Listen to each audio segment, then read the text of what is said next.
고린도 전서 말씀을 가지고 수요예배 때 계속 나왔었는데요. 이제 마지막 장입니다. 순서대로는 오늘 원래 15장을 해야 되는데 아시다시피 15장은 예수님의 부활에 대한 말씀이어서 다가오는 부활주일에 나누는 게 더 낫겠다 싶어서 15장은 건너뛰고 맨 마지막 장인 16장 말씀으로 오늘 마무리를 좀 지으려고 그럽니다. 오늘 본문 13절 한번 봅니다. 깨어 믿음에 굳게 서서 남자답게 강건하라. 이게 고린도 교회의 사도 바울이 마지막으로 했던 권면 중 하나입니다. 중요한 권면인데 이 말씀은 단순히 남자다워져야 된다 뭐 이런 얘기는 아닙니다. 아시다시피 이건 지금 교회에 주신 권면이고, 교회는 남자만 있는 게 아니라 여성 성도들도 분명히 있었고 더 많았다고 추정됩니다. 그런데 남자답게 강건하라 라는 얘기는 남자다워져라 라는 얘기가 아니라 이 말씀에서 연상되는 어떤 이미지는 적진에서 싸우는 군사들입니다. 군사들. 전투 중에 군인은 하나만 생각합니다. 승리하는 거. 그것을 위해서, 적과의 싸움에서 승리하기 위해서 지엽적인 것들은 얼마든지 포기할 수 있고 얼마든지 희생할 수 있고, 쓸데없는 거로 인해서 자기 자리를 지키지 않고 뛰쳐나간다든지 도망친다든지 혹은 진격을 중단하거나 그럴 일이 있어서는 안 됩니다. 그래서 이 단어 남자다워져라 라는 단어가 아니라 이 남자답게 강건하라 라는 것은 이런저런 어려움이 있다고 해서 중단한다든지 사명의 자리를 뛰쳐나간다든지 그러지 말고 버텨야 된다. 용감하게 전진 계속해야 된다. 이런 의미에서 사도 바울이 한 얘기입니다. 그래서 새 번역에서는 이렇게 번역했죠. 한번 봅니다. 읽어보겠습니다. 시작.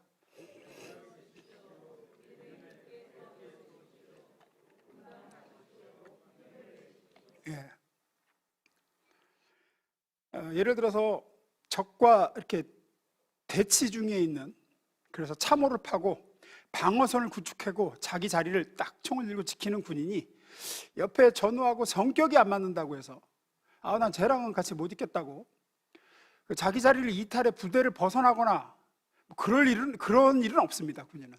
왜냐하면 지금 이 자리를 지키는 임무에 비하면 옆 사람하고 얘 옆에 이 동료하고 안 맞는 건 아주 지엽적인 일이기 때문입니다. 또 진격 앞으로 라는 명령을 받은 병사가 나 아까 그 바지가랑이 뜯어졌는데 앞으로 뛰어나가면 뒤에서 바지 뜯어진 거 보일 텐데 창피한데 하며 망설이지는 않습니다. 물론 평상시라 그러면 망설이겠죠. 하지만 지금은 전시 중입니다. 그것과는 비교도 할 수 없는 무거운 명령이 내게 주어졌습니다. 진격을 해야 됩니다. 바지가 뜯어지지 않아 벌거벗었다도 나가서 싸워야 되죠. 중요한 건 명령이고 적과의 전투입니다. 적군을 눈앞에 두고 사소한 어떤 부족함이나 창피함이나 이런저런 장애 요소는 무시해야 마땅하죠. 아군끼리의 감정 대립이나 시시비비를 따지는 어리석음은 전쟁터에서는 저지르지 않는 겁니다. 그런 지엽적인 건 무시하고 계속해서 군인으로서의 임무에 집중해야죠. 오늘 본문에서 사도 바울이 고린도 교회 마지막으로 당부하고 있는 것이 그것입니다. 이런저런 문제가 있고 이런저런 부족함이 있고 하겠지만 그것은 지엽적인 거니까 그것 때문에 중단하지 말고 계속 전진해야 됩니다. 이 얘기를 사도 바울은 하고 있는 거죠. 하나씩 보겠습니다. 첫 번째 읽습니다. 시작. 첫 번째는 연약하고 부족해도 계속 가라라는 의미가 담겨 있습니다. 깨어 믿음에 굳게 서서 남자답게 강건하라라는 건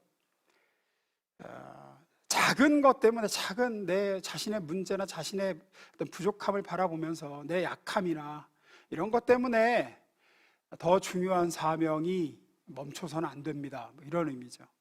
누구나 자신의 부족함이나 약함, 또 실수와 실패를 이렇게 대면하면 위축이 됩니다. 내가 이것밖에 안 되는데 이런 생각이 들고 난 여전히 이 모양이구나 이런 생각이 들어서 위축되고 더 나아가서는 하기 싫어지죠. 게다가 그런 내 연약함과 부족함이 다른 사람에 의해서 지적당하면 더더욱 그렇습니다. 주저앉고 싶어집니다. 할 힘이 나질 않습니다. 사도 바울은 고린도전서 내내 사실 고린도 교회를 향한 칭찬보다는 책망과 지적이 훨씬 많습니다. 고린도 교회는 문제가 많은 교회였고 그런 문제에 대해서 하나하나 사도 바울이 짚어가면서 너희는 이게 문제고 이거 고쳐야 되고 이 부분에서 잘못했고 이런 게 이제 엄청 많아요.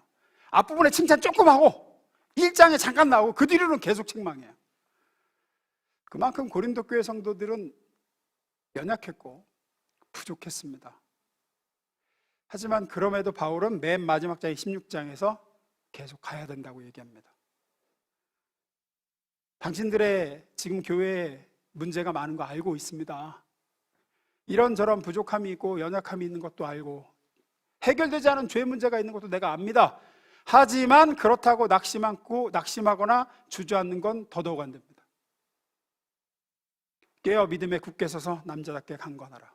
전진해야 된다 라고 얘기하죠. 우리도 마찬가지입니다. 누구나 약하고 부족합니다. 누구나 마찬가지입니다. 아마 이 교회에서 가장 큰 영적 책임을 떠안고 있는 저부터 그렇습니다. 하지만 제가 저의 문제와 약함과 부족함과 해결되지 않는 어떤 것들을 가지고 사역의 기운이 빠질 때마다 내가 이거 계속해도 되나 이런 생각이 들 때마다 특히나 말씀을 전하는 이 사명 감당에 이제 좀 주저앉고 싶어질 때마다 주님은 오늘 본문의 사도 바울이 고린도 교회에게 했던 메시지와 항상 같은 메시지를 저한테 주셨습니다. 계속하라. 일어나서 중단하지 말고 계속해서 말씀을 전해라. 너의 그 문제와 약함, 그 부족함은 내가 고쳐 나갈 거니까 그것 때문에 너에게 주어진 이 중요한 사명을 중단해서는 안 된다. 멈추지 말고 말씀을 전해라. 이건 누구에게나 마찬가지입니다. 누구에게나. 특히나 교회에서 이런저런 사명과 영혼들을 담당하고 있거나 책임을 떠안고 있는 사람들에게 있어서는 더더욱 그렇습니다. 자기의 약함을 볼 때 우리는 하기 싫어지죠. 오래전에 신학교 다닐 때 신학교 부흥회를 했는데 제 동기 한 명이 찬양 인도를 참 잘했습니다. 대학 부흥회 때 참 유독히 뛰어나게 군계 일학이라 그러죠. 진짜 잘해요. 찬양도 본래 워낙 잘하고 인도를 하면 정말 그 신학생들이 그 하나님 보좌 앞으로 다 같이 찬양하며 나가는 기분이 들었습니다. 특별한 은사죠. 근데 그러다 보니까 이제 여기저기 시샘과 질투의 대상이 됩니다. 특히 이제 선배들이나 뭐 이런 형들이 쟤는 다 좋은데 애가 이제 교만해졌어. 이런 얘기를 이제 하는 거예요. 뭐 찬양 인도 잘하지. 근데 애가 왜 이렇게 거만해? 뭐 이러는 거예요. 근데 그 말 듣고 이 친구가 완전히 기가 꺾이고 이제 상심을 했습니다. 사실 조금 어깨에 뽕이 들어간 것도 맞았긴 맞았어요. 워낙 칭찬을 많이 받고 교수님들도 칭찬하고 온 강사 목사님도 이렇게 찬양 인도를 잘하는 전사님 내가 처음 봤다 이러고 그러니까 이제 목에 힘이 들어갈 수밖에 없죠. 사람이 당연히. 근데 이제 제 교만해졌다 뭐 이런 소리를 자꾸 하니까 이제 인도가 그다음부터 예전같이 못한 거예요. 기가 죽어가지고 자기 역량을 다 펼치질 못해요. 그리고 이제 어느 날 이제 기숙사에서 선배한테 형 내가 정말 교만해? 이제 이런 얘기를 한 거예요. 그 친구가. 그 선배가 정말 말을 잘해줬습니다. 그래서 너 교만하지 않으려고 너에게 주신 사명을 안 할래? 이런 얘기를. 너 안 교만해지는 게 네 목적이냐? 주님께서 너를 부르신 그 부르심대로 달려가는 게 지금 더 중요하냐? 하나님이 너 안 교만해지라고 그 자리에 세웠냐? 예배자들을 하나님 앞으로 찬양으로 이끌어 가라고 너를 그 자리에 세우셨냐? 주를 위해 사는 것, 내게 주신 은사로 예배와 성도들을 섬기는 게 너를 향한 최종적 부르심의 목표가 아니냐? 네가 교만한가 안 한가 가지고 자기 연약함과 자기 부족함을 들여다 난 아직 멀었어 이러느라고 그 정작 중요한 거 놓치지 말고 이제 계속 전진하라는 얘기였죠. 자신이 완전한 양, 교만하고 다른 사람의 권면에 귀를 닫는 것도 문제지만 비난에 붙잡히고 자기의 실수와 연약함을 들여다보느라 주저앉게 되는 건 더 큰 일입니다. 사도 바울이 뭐라고 합니까? 빌립보서 3장 12절에서 14절입니다. 내가 이미 얻었다 함도 아니요 온전히 이루었다 함도 아니라 오직 내가 그리스도 예수께 잡힌 바 된 그것을 잡으려고 달려가노라. 형제들아, 나는 아직 내가 잡은 줄로 여기지 아니하고 오직 한 일, 즉 뒤에 있는 것은 잊어버리고 앞에 있는 것을 잡으려고 표대를 향하여 그리스도 예수 안에서 하나님이 위에서 부르신 부름의 상을 위하여 달려가노라. 그러죠. 사도 바울도 알고 있습니다. 자기의 약함과 자기의 부족함과 자기의 과거의 실수와 또 성공, 이거 다 알고 있습니다. 그건 다 뭐라고 얘기합니까? 지금 뒤의 것이라고 얘기합니다. 뒤의 것, 뒤의 것은 잊어버리고 더 중요한 거, 하나님이 예수 안에서 부르신 그 부름의 상을 위하여 표대를 향하여 달려갑니다. 그거 하기도 바쁩니다. 더 중요한 게 있습니다. 더 우선해야 될 게 있습니다. 그건 계속 전진하는 겁니다. 사명 붙들고 하나님이 부르신 부름의 상을 위해서 가는 겁니다.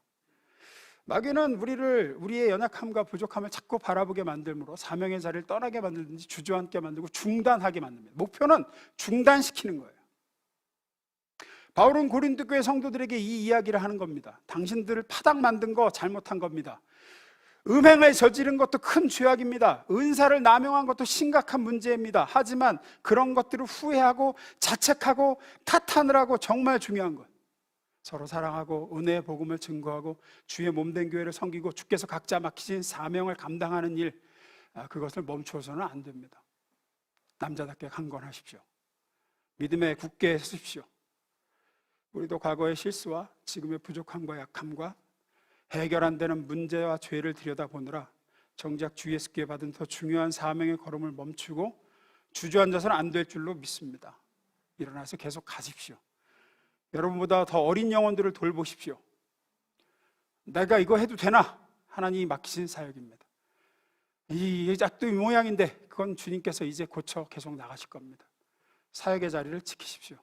적군을 앞에 두고 다른 거 신경 쓰는 것보다 어리석은 건 없습니다. 두 번째입니다. 읽어보겠습니다. 시작. 또 한 가지는 사명을 감당하다가 억울한 소리를 듣거나 시비에 휘말리거나 그래서 마음이 상해서 그거 좀 되갚아 주려고 그런 일에 기운 빼고 시간 쓰느라 사명을 중단해서 안 된다라고 적용할 수 있습니다. 뒤에서 다루겠지만 이 고린도 교회에 이렇게 왜 파벌이 생겼느냐 라고 할 때 성경에 구체적으로 언급하지는 않지만 가장 추측되는 가장 큰 문제 중에 하나는 내부 갈등이 있었을 거다라는 겁니다. 내부 갈등. 사람 사는 곳에는 언제나 시비가 있기 마련입니다. 교회 안에도 당연히 있습니다. 그럼 시비는 언제 일어나느냐? 한쪽이 100% 잘못했고 다른 한쪽은 100% 잘했고 이럴 때 시비가 일어날까요? 안 일어납니다. 그때는 안 일어납니다. 당연히 누가 봐도 이쪽이 100% 잘했고 이쪽이 100% 잘못했다, 그러면 시비가 일어날 일이 없죠. 시비란 저쪽에서 볼 때는 자기가 옳았고 이쪽에서 볼 때는 내가 옳을 때 일어납니다. 이 사람 말을 들으면 이 사람이 옳은 것 같고 저 사람 말은 들으면 저 사람 말도 일리가 있을 때 그때 이제 시비가 일어나죠. 갈등이 생깁니다. 그때 이쪽 편에선 자기가 옳다는 걸 증명하기 위해서 시비로 붙은 내용 이외의 것을 동원하게 되는 법입니다. 이제 시비로 붙은 내용이 A라 그러면 그 A라는 내용만 가지고 얘기를 해야 되는데 이제 자꾸 얘기를 하다 보고 갈등이 깊어지면 감정이 상하잖아요. 그러면 자기가 이기기 위해서 어떤 것들을 이제 다른 것들을 끌어다가 동원하기 시작하죠. 저 사람 저 눈초리 봐 저거 뭐 이렇게 나가는 거예요. 이제 지난번에 말하는 거 한번 봐봐. 그거하고 지금 이 문제하고는 아무 상관이 없어도 딴 문제를 끌어오게 되죠. 그러면 이제 문제가 커지기 시작합니다. 본래 무엇 때문에 시비가 붙었는지는, 무엇 때문에 내가 지금 억울했는지는 안 중요하게 됩니다. 지금 분쟁과 시비가 된 문제를 벗어나게 되죠. 벗어나게 되는 이유가 뭐냐면 그 싸움을 이기고 싶기 때문입니다. 이제 옳고 그름의 문제로 가는 게 아니라 내가 이겨야겠다로 가게 되는 겁니다.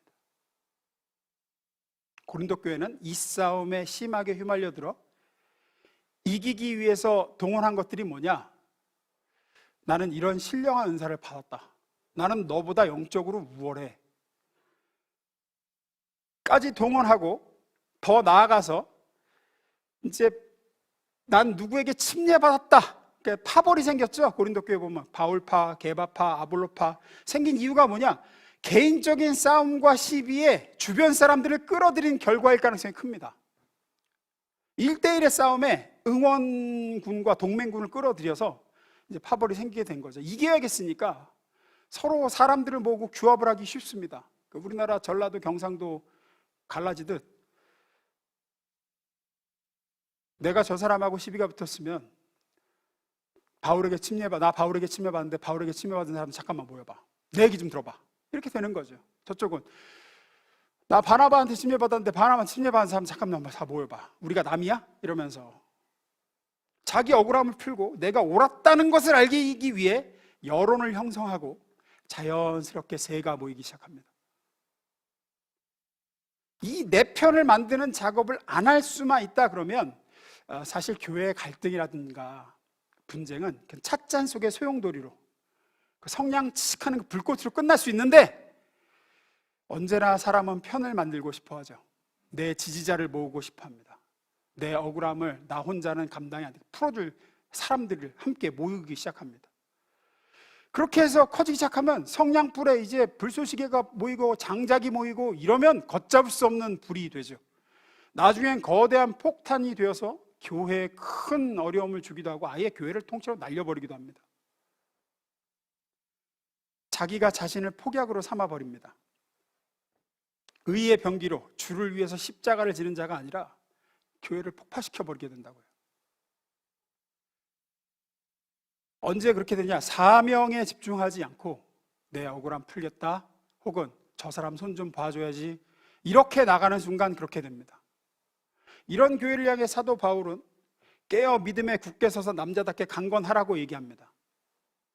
내가 옳았다는 걸 증명하느라, 내 억울함을 풀기 위한 싸움을 하느라, 저 못된 인간 손을 좀 봐줘야겠다 하는 데에 시간과 에너지를 쏟느라 정작 중요한 것이 중단되어져서는 안 됩니다. 그런 지엽적인 것에 마음을 흔들리지 말고 깨어 믿음에 굳게 서십시오. 억울해도 피해를 입고 내가 어리석은 사람이 내 주변에 설쳐돼서 나를 힘들게 해도 당신에겐 더 중요한 사명이 있습니다. 거기에 집중해야 됩니다. 우리가 주님 맡겨주신 사명을 감당하며 순종하며 선한 일을 힘쓰니까 내 주변에는 가라지가 없고 나는 억울한 일 안 당하고 문제를 안 일어나게 지키실 거다라고 생각하지 마십시오. 성경은 분명히 얘기합니다. 억울한 소리를 듣고 오해받고 시기당하고 또 교회는 언제나 가라지들이 기승을 부리기 마련입니다. 그건 분명합니다. 알고만 있는 거 아닙니다. 근데 그 속에서 나를 증명하고 내 억울함을 풀고 저 가라지를 뽑겠다 라는 데 시간과 힘을 낭비해서는 안 된다는 겁니다. 그게 마귀가 바라는 거라는 거예요.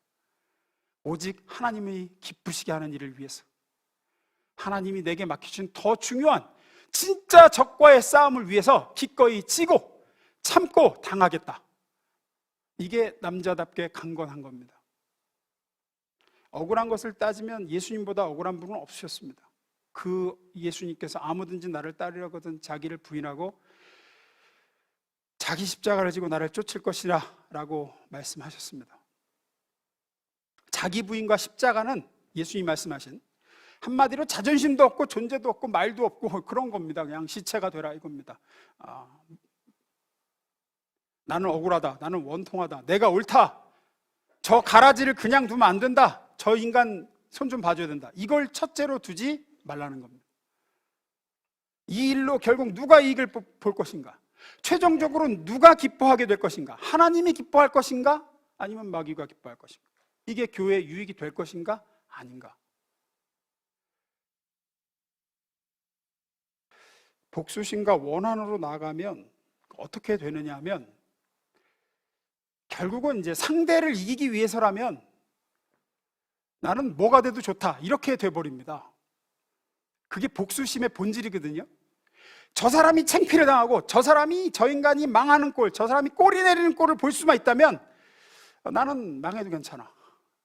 이게 이제 복수심입니다. 복수심은 물귀신이 되는 겁니다. 물귀신은 언제나 자기가 먼저 죽어야지만 될 수 있는 게 물귀신이잖아요. 지가 먼저 물에 빠져 죽어야 그 다음에 물귀신이 되는 겁니다. 상대방을 죽이기 위해서는 내가 먼저 죽어도 좋다, 이게 복수심이고 내가 갚겠다는 겁니다. 단 하나의 원칙만 기억해야 됩니다. 본문 다시 보겠습니다. 읽어봅니다. 시작.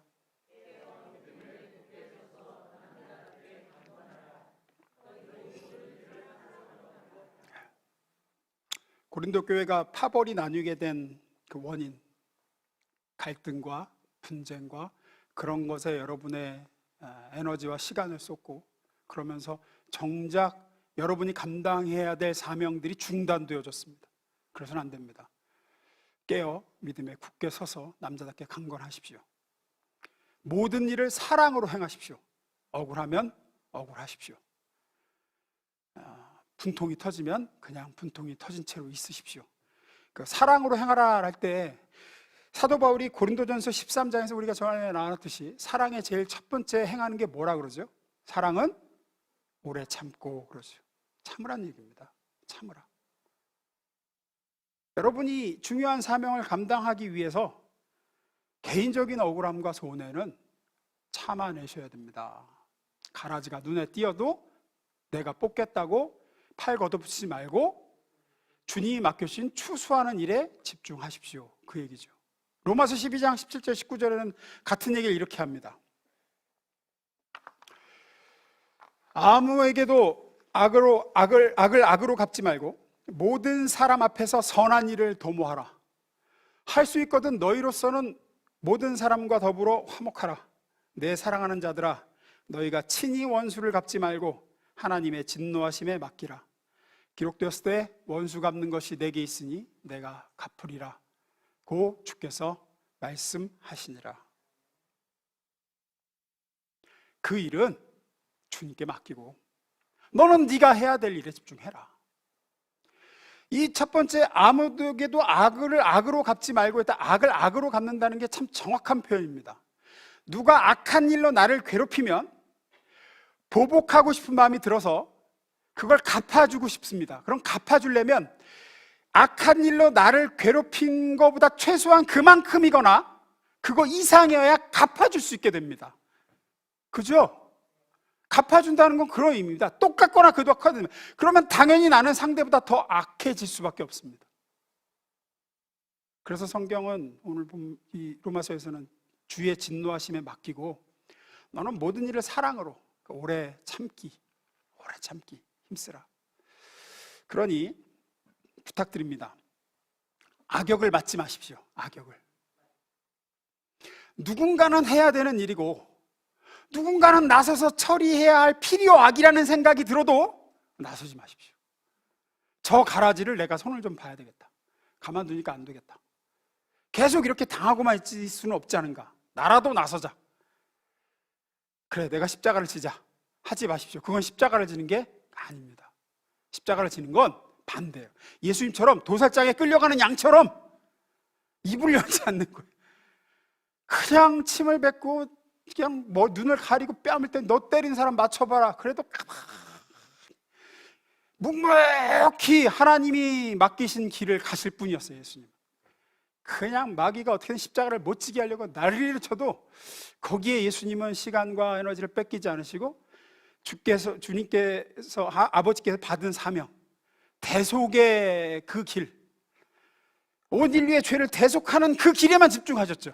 그게 십자가를 지는 거지. 악에게 도발되었을 때 악을 제거하기 누구 하나는 총대를 매야 된다, 그게 나다, 이건 십자가 지는 게 아닙니다. 그게 시험입니다. 이 악을 제거하기 위해서 누구 하나는 총대를 매야 되는데 내가 매자. 절대 그렇게 하지 마십시오. 절대. 예수님의 가라지 비유를 잠깐 보겠습니다. 주인이 이르되 원수가 이렇게 하였구나. 종들이 말하되 그러면 우리가 가서 이것을 뽑기를 원하시나이까. 주인이 이르되 가만두라. 가라지 뽑다 곡식까지 뽑을까 염려하노라. 이게 뭐 주변에 알곡들 다칠까 이것도 되지만, 그러다가 정말로 해야 될 중요한 사명을 망치게 될까 봐. 그럼 언제까지? 30절에 말씀하시죠. 둘 다 추수 때까지 함께 자라게 두라. 추수 때에 내가 추수꾼들에게 말하기를 가라지는 먼저 거두어 불사르게 단으로 붓고 곡식은 모아 내 곡간에 넣으리라. 이게 꼭 말세 종말 재림 때만 얘기하는 게 아닙니다. 하나님의 때를 얘기하시는 거예요. 이건 하나님이 정하신 법칙입니다. 누군가는 코를 좀 눌러줘야 되는 거 아닌가? 누군가는 싸워야 되는 거 아닌가? 누군가는 혼쭐을 내줘야 되는 거 아닌가? 아닙니다. 성경적으로 하면 다 눈치만 보십시오. 이렇게 아무도 안 나, 다 눈치만 보고 딴 사람이 할 때까지 기다리십시오. 여러분은 절대 그걸 하지 마십시오. 누가 할 때까지, 누가 나설 때까지 그래야 되느냐? 주님이 하실 때까지 눈치만 보십시오. 주님이 하실 때까지. 로마서 12장 19절 읽습니다. 시작.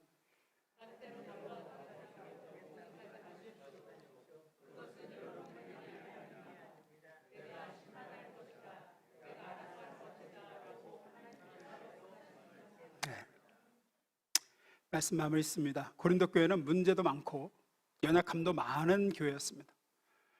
분쟁도 많고 다툼도 많고, 그래갖고 교회가 갈라지고 찢어져서 싸우던 교회였습니다.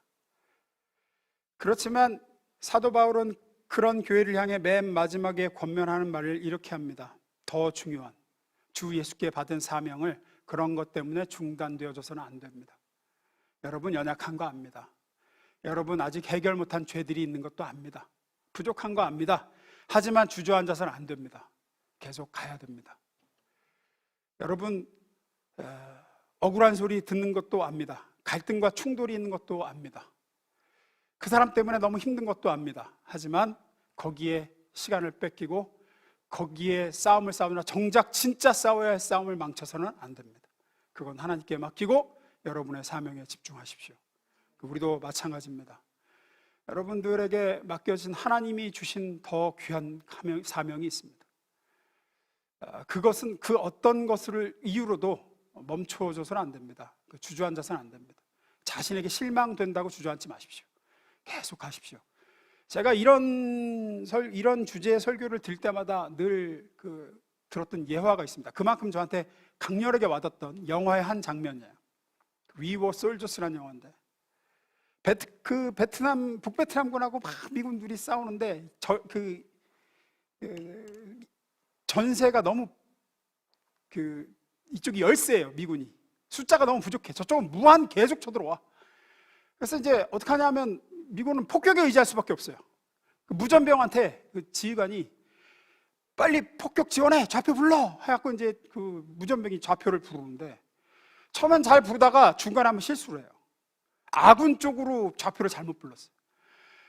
그래갖고 비행기가 폭격을 했는데 아군한테다가 이제 네이팜탄, 소위탄이죠.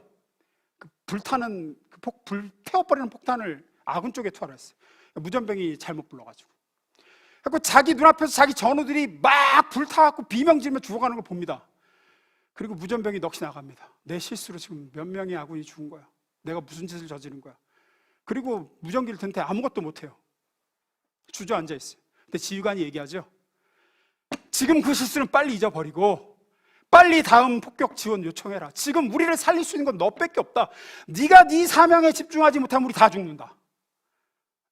그리고 정신을 차리고 다시 무전기를 들고 방금 저지른 끔찍한 실수는 깨끗이 잊고 침착하게 지도를 보면서 좌표를 부르고 그 전투에 승리하는 장면이 나옵니다. 우리도 마찬가지입니다. 더 중요한 싸움이 있습니다. 거기에 집중하십시오. 기도하겠습니다.